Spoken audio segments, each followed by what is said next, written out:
tanpa kena lelah untuk membawa umat Islam ya dari dunia kegelapan hingga sampai kepada dunia yang penuh dengan teknologi komunikasi sebagaimana yang kita rasakan pada saat ini. Dengan antaran kata Allahumma shalli ala sayyidina Muhammad wa ala ali sayyidina Muhammad. Selanjutnya ya, tentunya salam serta rasa hormat kita kepada Profesor ya Armenia Nazar yang pada hari ini telah menerima undangan kami dalam rangka mengisi kegiatan Mutiara Ramadan kita di keluarga besar Universitas Dharma Andalas. Ini suatu kehormatan sekali bagi kami untuk bisa bertemu ya, berbagi dengan Prof ya. Sungguh tidak bisa kami ucapkan dengan kata-kata betapa besarnya rasa terima kasih kami. Mudah-mudahan ini menjadi awal bagi kita untuk silaturahmi sekaligus berbagi, karena di Unida juga ada farmasinya ya Prof ya. Jadi kebetulan Prof dari farmasi dan rektor kita juga dari farmasi, ya tentunya hal ini kita berharap bukan yang pertama dan yang terakhir, tetapi awal untuk silaturahmi yang lebih panjang lagi. Tentu Sapa tidak luput kami sampaikan kepada semua pihak, Bapak, Ibu, dosen, tendik, ya yang sama-sama kita hormati, yang sempat hadir pada hari ini. Kemudian adik-adik mahasiswa yang kami cintai, ya teruslah berjuang selalu, ya. Dan jangan lupa kita tetap harus mengisi rohani kita. Dan alhamdulillah pada hari ini kita sudah berkumpul bersama untuk mendengarkan sharing ya atau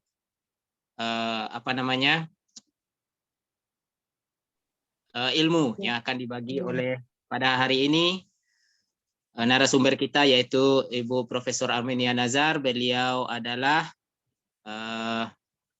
dosen farmasi Fakultas Farmasi Universitas Andalas yang mana sudah tidak asing lagi bagi kita. Beliau ini luar biasa karena beliau menamatkan disertasi beliau di Universitas apa ini namanya nih? Sains Malaysia. Iya, Institute of apa namanya? Universitas Sains Malaysia. Sains Malaysia ya. Tapi beliau juga dulunya dari UNAN, kemudian ke ITB Bandung, luar biasa sekali ya. Baik, tentunya kita sudah tidak sabar lagi untuk mendengarkan materi yang akan beliau sampaikan. Tentunya kami tidak sabar, kami berikan waktu kepada Prof untuk menyampaikan materinya selama kurang lebih 30 menit ke depan. Setelah itu kita akan berikan kesempatan kepada pemirsa kita, audiens kita untuk bertanya ataupun berkomentar terkait dengan materi yang Prof sampaikan. Dan mudah-mudahan sebelum Jakarta berbuka puasa kita sudah selesai. Kepada Prof Armenia Nazar, waktu dan tempat kami silakan. Selamat Pak Dekan, selamat bergabung Pak M. Oke, terima kasih Ibu Pak Rita. Yalmiadi. Iya. Saya boleh share screen Pak? Oh ya, boleh tentunya. Boleh Pak. Oke.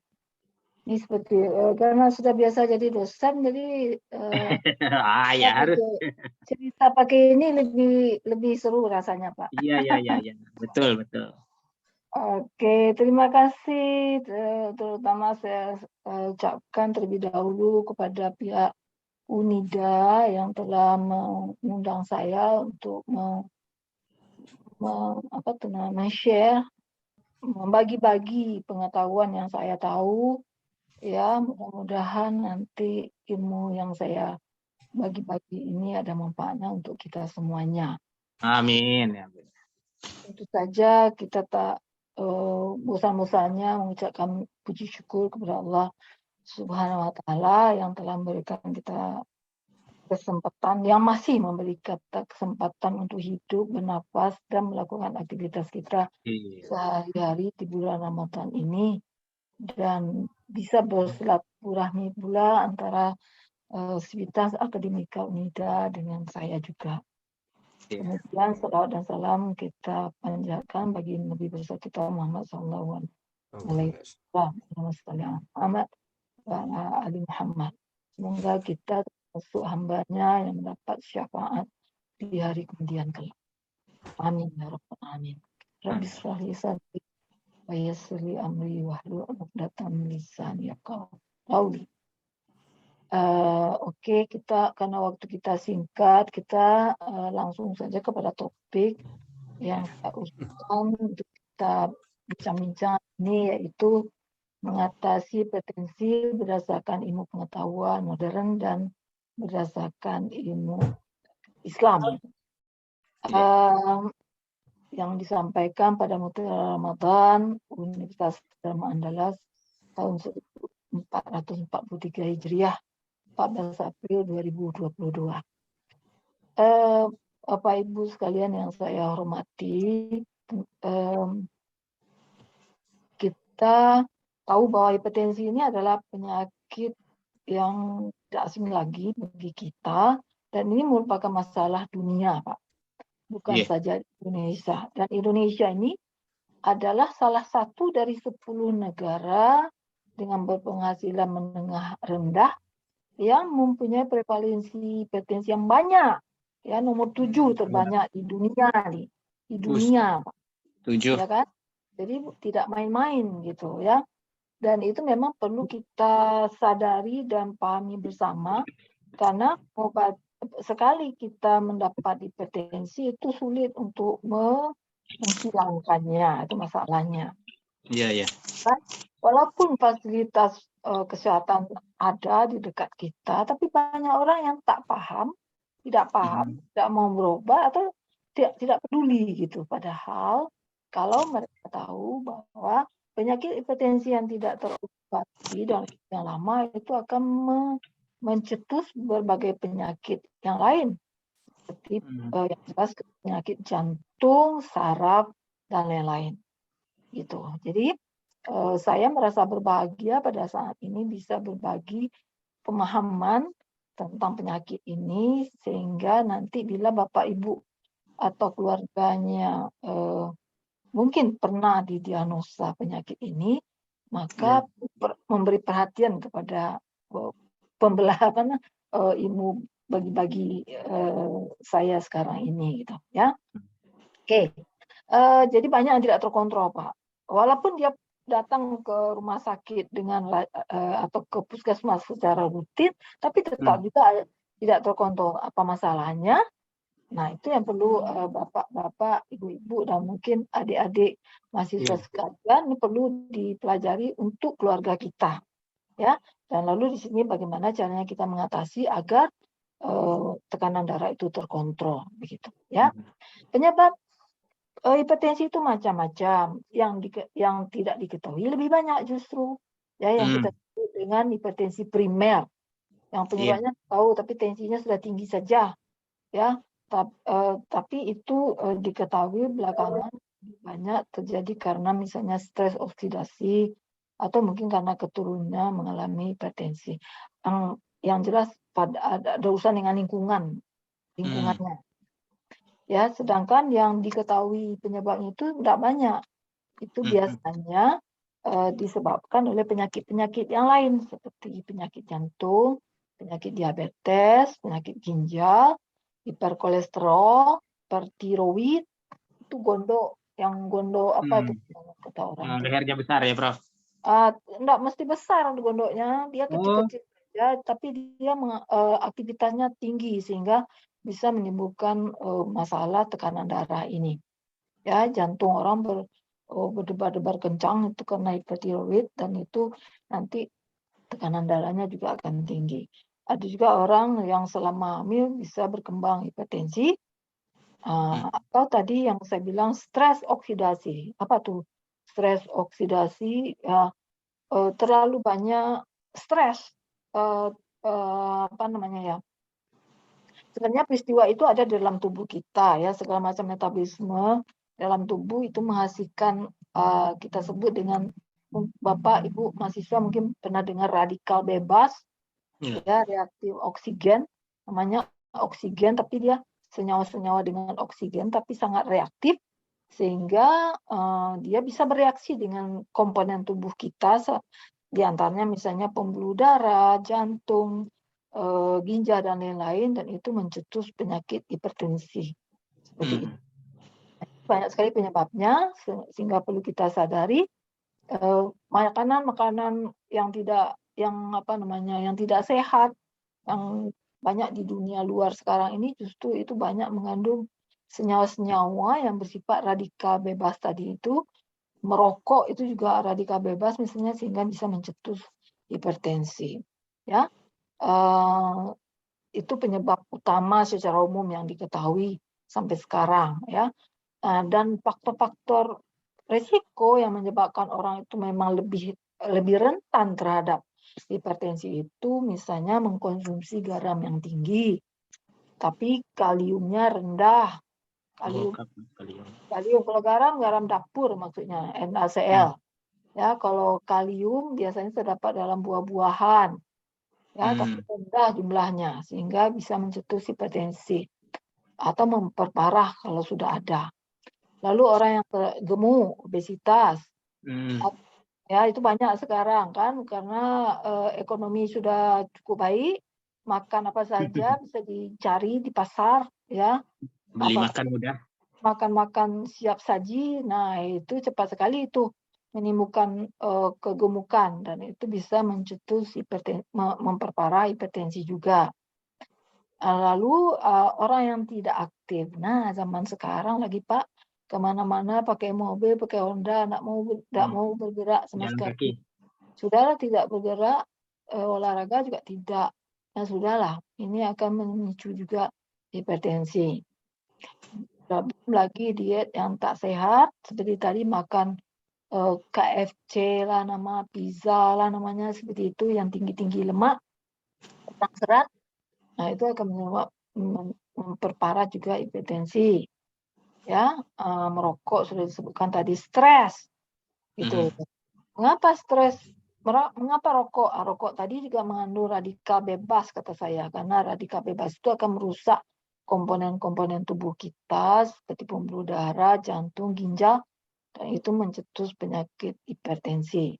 Stres, mengapa orang stres bisa naik tensinya? Karena orang yang stres itu akan menyebabkan adrenalin dalam tubuhnya menjadi tinggi.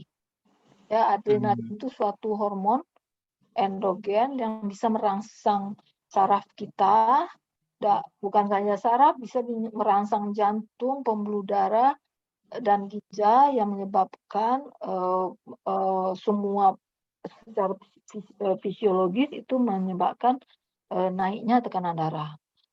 Mungkin Bapak dan Ibu pernah merasakan kalau sedang stres itu jantung berdebar-debar kan? Iya. Nggak bisa tidur kan? Iya. Misalnya.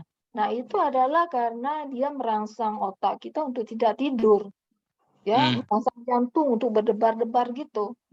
Dan itu jantung yang berdebar-debar kencang itu bisa menyebabkan luaran jantung menjadi tinggi dan tentu saja tekanannya menjadi tinggi juga. Itu kenapa stres bisa menyebabkan orang hipertensi gitu. Ya.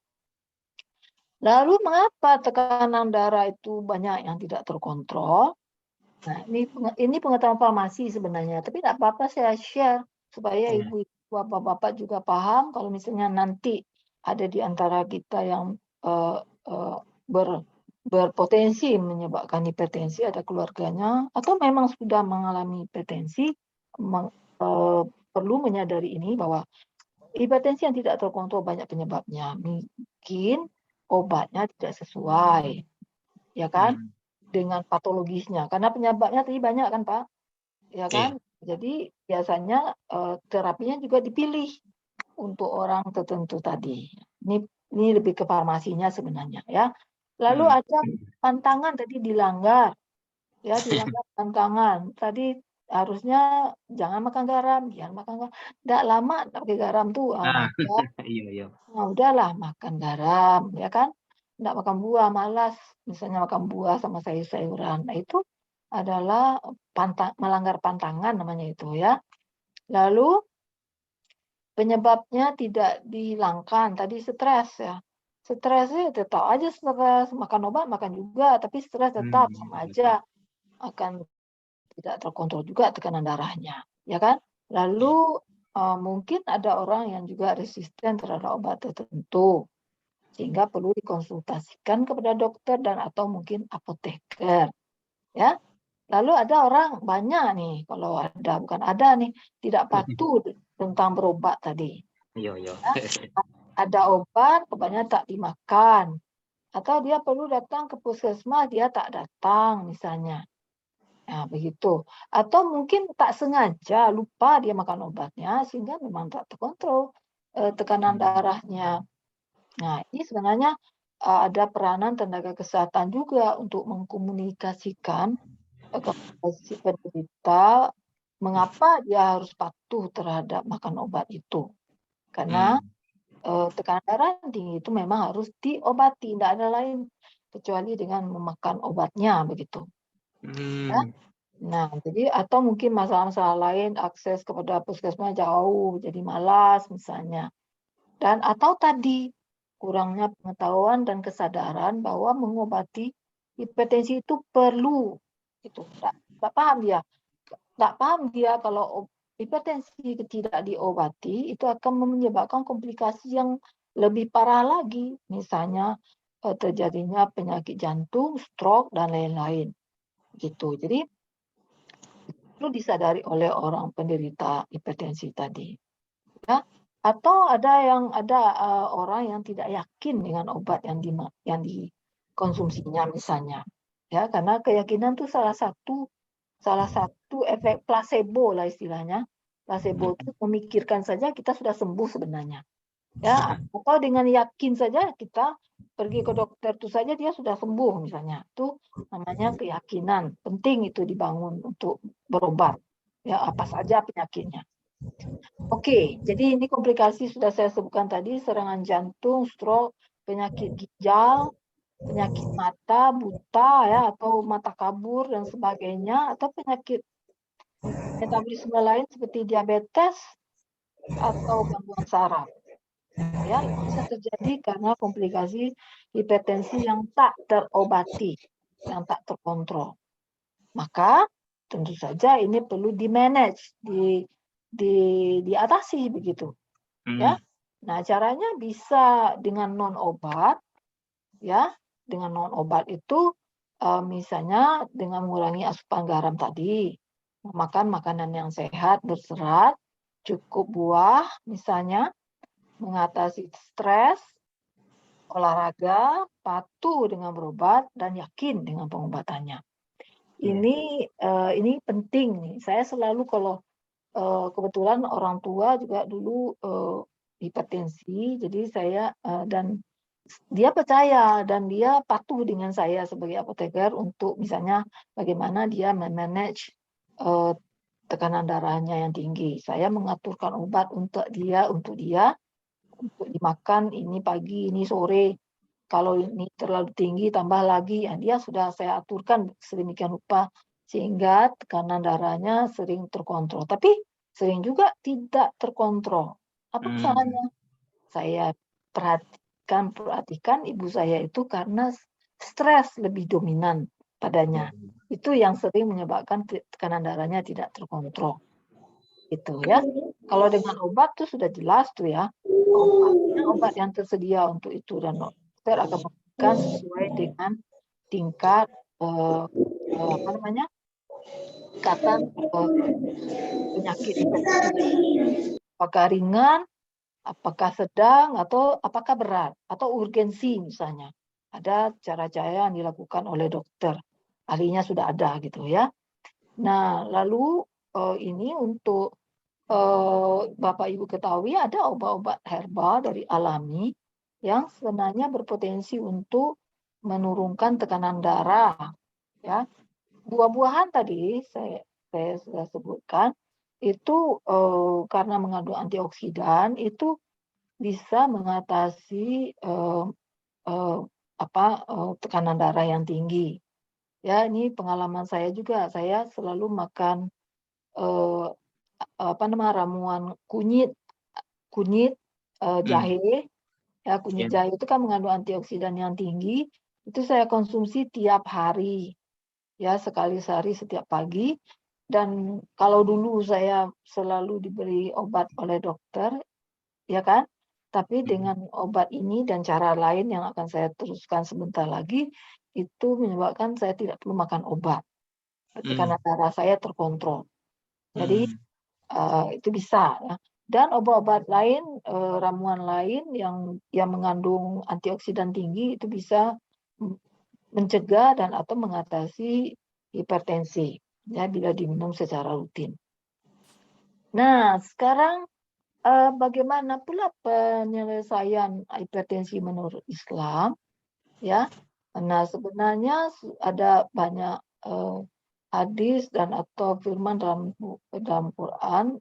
Allah berfirman yang artinya kalau ini hadis ya, tidak ada penyakit yang setiap penyakit pasti ada obatnya ya.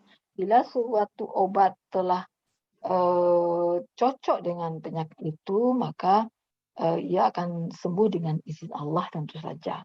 Ya, tadi obat dokter pun kalau Allah tidak izin untuk mengobatinya, itu tidak akan sembuh seseorang.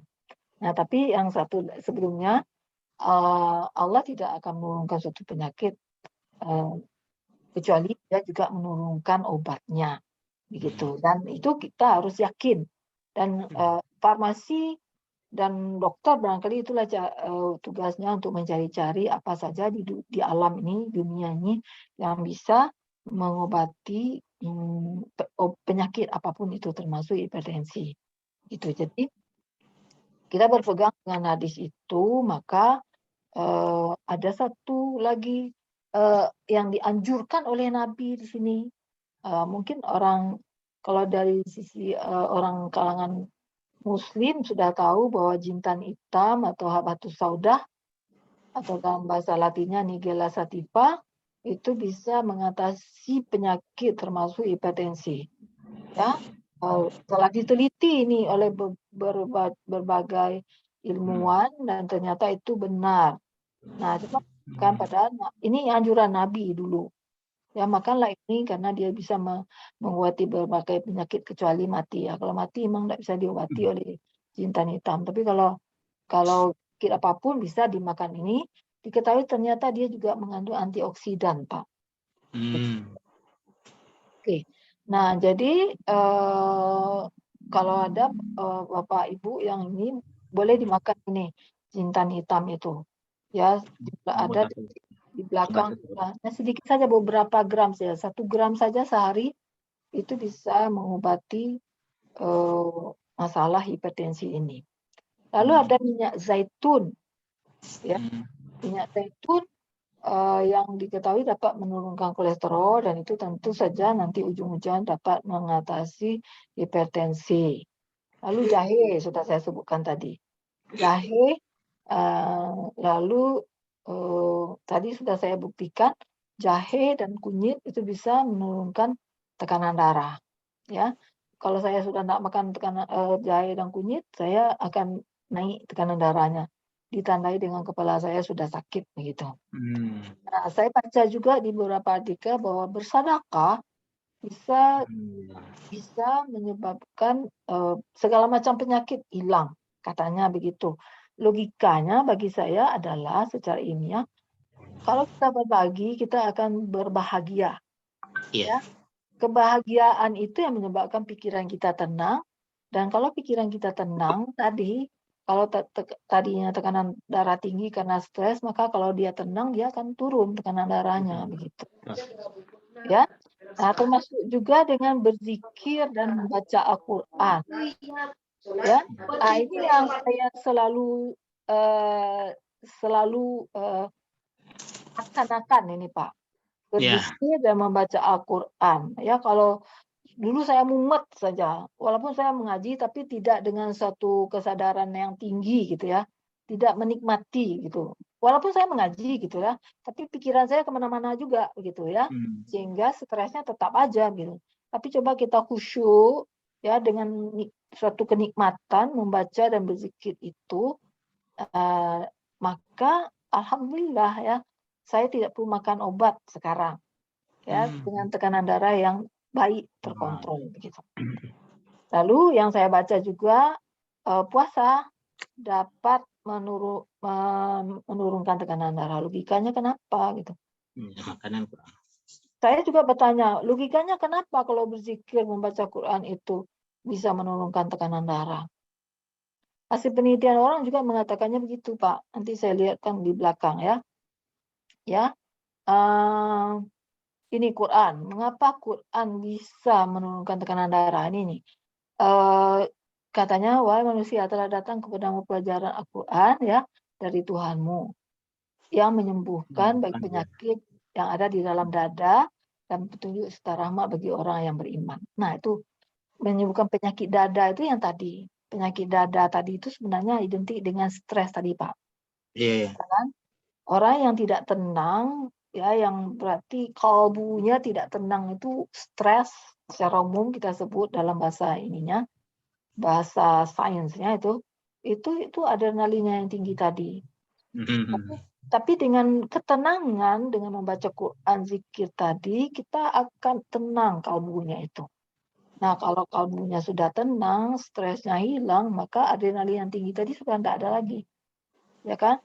Dan itu diganti dengan tadi serotonin atau mungkin norepinefrin, bukan norepinefrin, apa namanya tuh, morfin endogen. Ya, kalau kita tenang ya, perasaan kita, morfin endogen kita itu meningkat. Ya, kita merasa senang dan itu juga menyebabkan segala macam penyakit bisa menjadi kalem juga, ya, menjadi terkontrol. Nah, ini telah dibuktikan oleh si Adri Abdurrahman ini karena membaca Quran atau mendengar ayat-ayat Quran itu bisa menurunkan stres, itu ya. Saya juga kebetulan sudah melakukan penelitian tentang mendengar bacaan Al-Quran tentang gelombang listrik otak. Ya, ternyata memang mahasiswa saya yang melakukannya. Ternyata memang dengan mendengarkan Al-Quran itu pikiran kita menjadi tenang dan gelombang listrik otak kita itu akan menjadi tenang, begitu Pak. Terus ada tips di sini membaca ayat Al-Quran Al-Kursi, diyakini juga dapat menyembuhkan jika dibaca bagi orang yang sakit, ya. Kemudian membaca 2 ayat terakhir Al-Baqarah. Apa tuh Pak? Al-Baqarah terakhir yang isinya ayat 2 terakhirnya itu la yukallifullahu nafsan illa usaha. Itu kan Pak, lillahi ma fis samawati itu bacalah sampai akhir. Nah, itu bisa menurunkan rasa kekhawatiran dan gelisah. Ya. Sehingga kalau seperti tadi, kalau khawatir dan gelisah kita sudah hilang, maka dengan sendirinya tekanan jantung kita sudah normal, detaknya kembali, dan itu menyebabkan tekanan darah kita menjadi turun.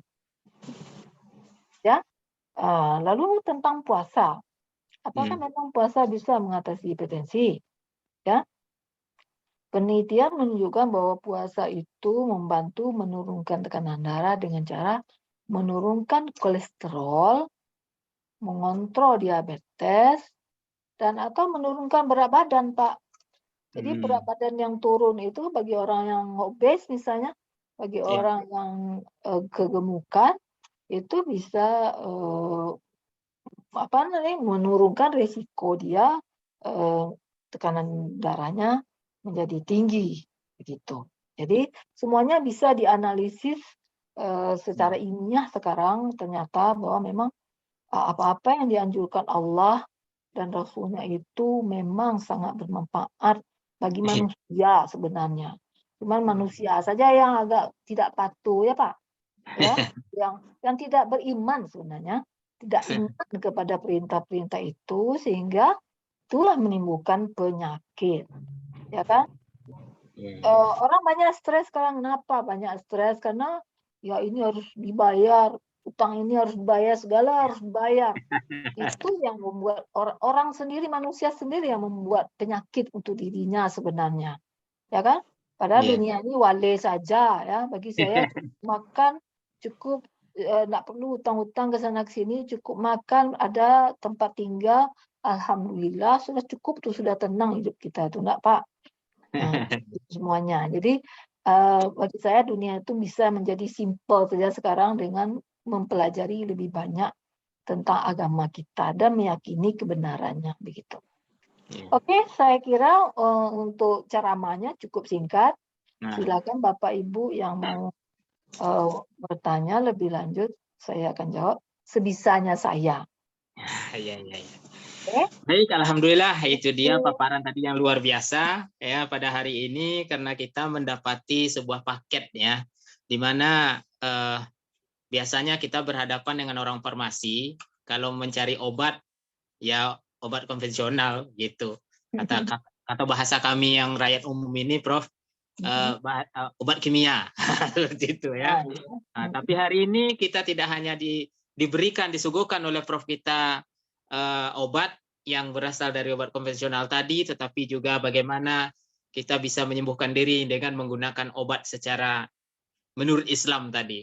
Dan ini luar biasa sekali, dan tentu ada banyak pertanyaan yang akan muncul. Nah, untuk itu kita berikan kesempatan kepada Bapak, Ibu, adik-adik, mahasiswa. Silakan sampaikan pertanyaannya satu-satu. Nah, mungkin untuk pertama 3 pertanyaan dulu. Setelah itu kita beri kesempatan kepada Prof untuk menjawabnya. Silakan. Siapa yang duluan?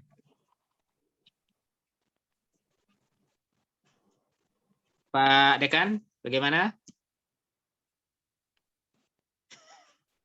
Di area chatting ada Pak Irsad. Ya, yang di chatting aja dulu Pak, yang ada di chatting aja. Ya, baru saya dapatkan tadi dari Ibu Tita ya. Sebentar.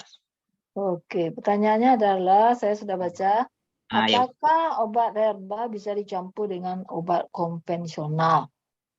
Ya, jawabannya bisa tidak, ya kan? Kalau misalnya obat konvensional, obat herbal tadi itu akan berinteraksi dengan obat-obat konvensional, interaksinya itu menyebabkan misalnya efek obat terlalu kuat, misalnya sehingga orang turun terlalu rendah tensinya, itu tidak boleh, ya kan? Kalaupun boleh, itu dosisnya harus diatur, ya, dan tanyalah farmasi untuk itu, tentu saja begitu.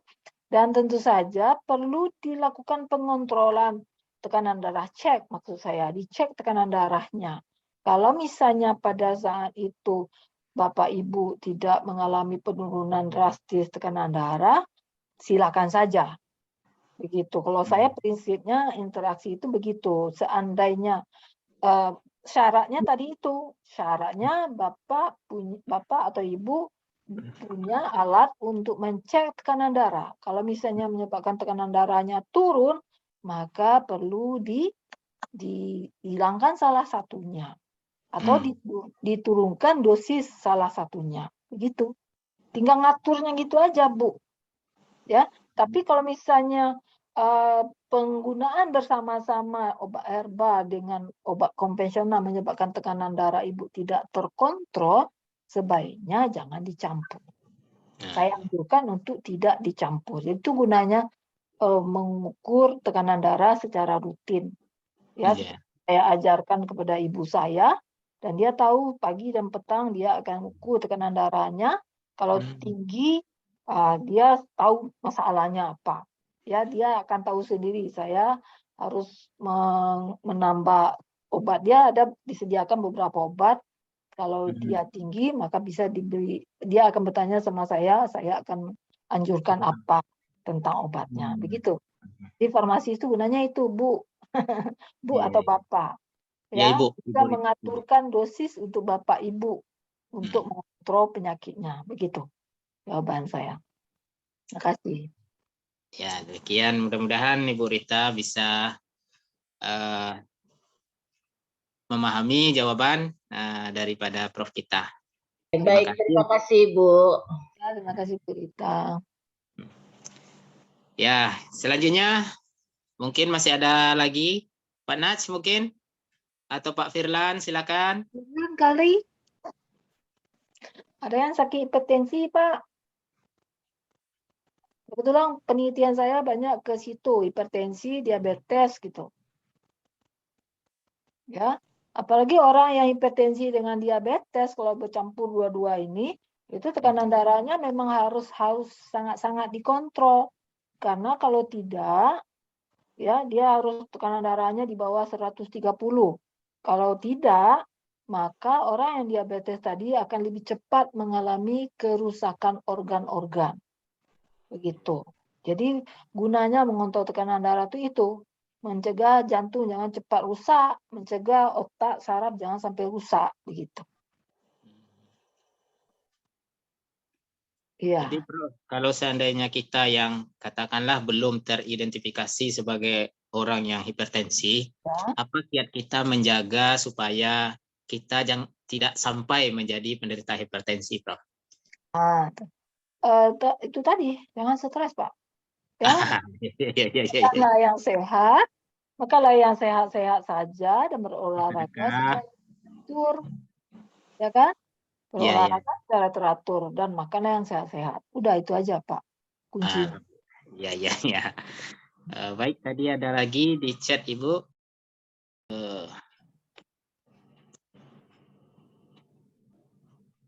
Tingkat apa masih bisa? Assalamualaikum Prof, izin bertanya pada hipertensi tingkatan apa masih bisa atau boleh menggunakan obat herbal? Oke. Ya. Oke, secara umum boleh aja semuanya, Bu. Ibu tadi itu ya. Saya nak nampak penanya siapa. Secara umum sebenarnya boleh aja menggunakan yang rendah, yang tinggi, yang sedang, ya. Tapi kalau obat herbal sifatnya kan lebih kepada antioksidannya, walaupun ada juga yang memang mekanismenya bisa menurunkan tekanan darah. Ya, secara umum saya kira boleh-boleh saja. Tetapi masalahnya itu tadi yang paling penting itu dicek, ya, dipastikan bahwa dengan mengkonsumsi obat itu tekanan darahnya terkontrol, Bu. Tapi kalau misalnya tekanan darah Ibu tinggi sekali, sudah makan herbal nggak turun-turun, itu berarti belum bisa lagi dengan obat itu, karena secara umum sebenarnya herbal itu perlu dosis yang besar untuk bisa menurunkan tekanan darah.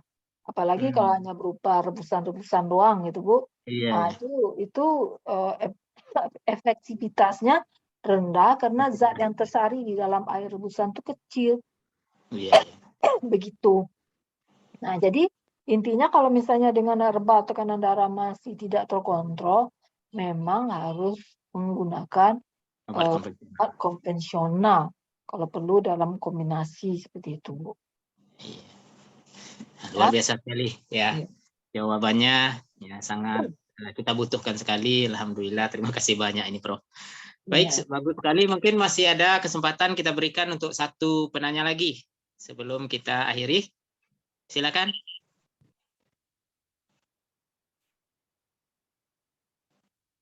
Artinya sudah cukup jelas ya.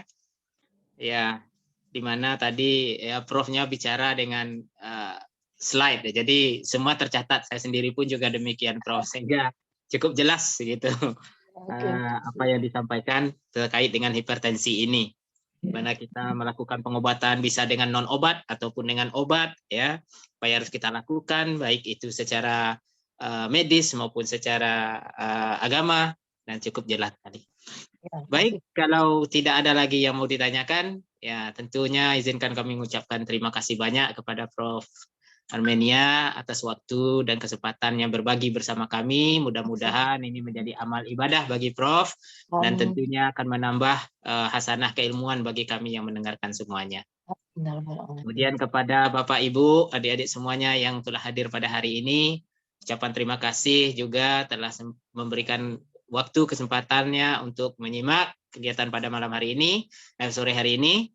Dan sebelum kita akhiri, izinkan kami menyampaikan sedikit pesan sponsor terlebih dahulu, di mana pada saat ini kita Universitas Dharma Andalas sudah membuka penerimaan mahasiswa baru periode 2022-2023, di mana pendaftaran sudah dibuka mulai dari 14 Maret sampai 28 Mei 2022 untuk gelombang pertama, dan tentunya akan ada gelombang kedua menyusul setelah itu.